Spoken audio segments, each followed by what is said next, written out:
Good morning. This is James Salube, and you are watching our special report on disaster risk management in the Philippines.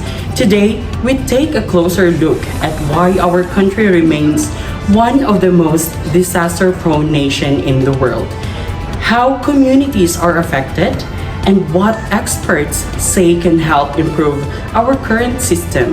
We begin with an overview of this issue. Here's Denver Duran. Thank you.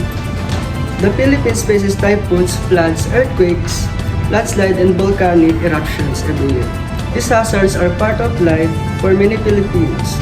But what makes them more damaging is the lack of preparation and support in some communities.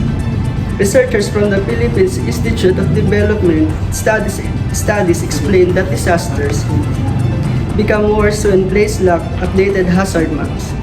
Early warning tools train staff or safe infrastructure. In many cases, homes are built in high-risk areas because families have limited options.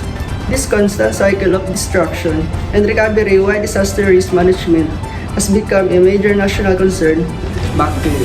Thank you, Denver. Now, let's take a closer look at how disaster affect the Philippines at the community level. Shara, tell us more. Good morning. Around 3/4 of the Philippine population is exposed to natural hazard. Typhoons hit us several times a year. Low-lying towns suffer from flooding, while mountainous areas face frequent landslide. And because we lie on the Pacific Ring of Fire, earthquakes and volcanic eruption remain constant threats. This disaster comes with a serious and economic impacts. Agriculture often suffers the most.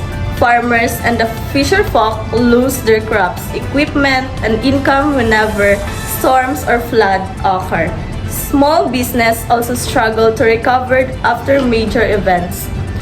The Philippines does have the Disaster Risk Reduction and Management Act of 2010, but studies show that many local governments still lack of funding, tools, and technical staff needed to fully carry out these plans.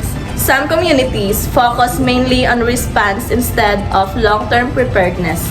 Despite these challenges, communities continue to show resilience through volunteers, local initiatives, and support groups.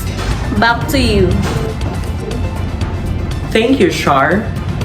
With frequent disaster and uneven implementation of disaster plans, the question now is, what can be done to strengthen our system? For that, we turn to Kurt. Thank you. To reduce the impact of disasters, experts recommend several improvements.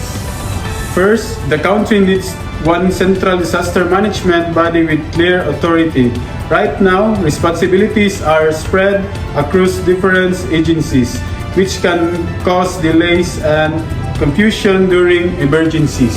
Second, local government should receive stronger supports. Many LGUs needs update hazard maps, modern communication tools, and proper training to make effective disaster plans. Third, the national policies must be translated into community-friendly action. Residents should understand what to do before, during, and after disasters. Involving communities in planning makes strategies more realistic and easier to follow. Fourth, we need stronger resilience in key sectors like agriculture, fisheries, housing, and infrastructures. These sectors suffer the most, so investing in them helps reduce long-term losses. And finally, disaster planning should be guided by updated data.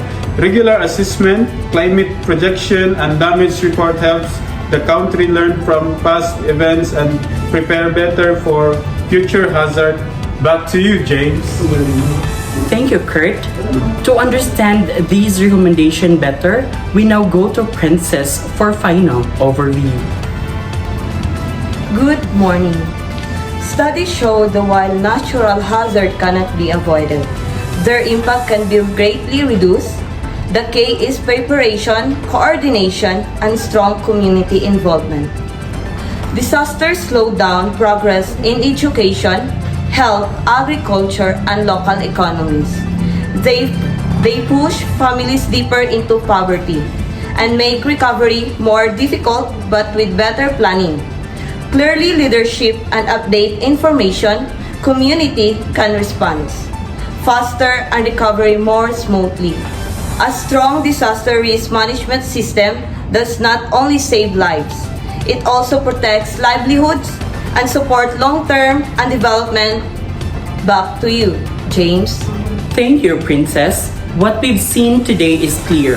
The Philippines faces serious threats from natural hazard, but with stronger coordination, better support from local governments, and community-centered solutions, we can reduce the damage and build a safer, more prepared communities.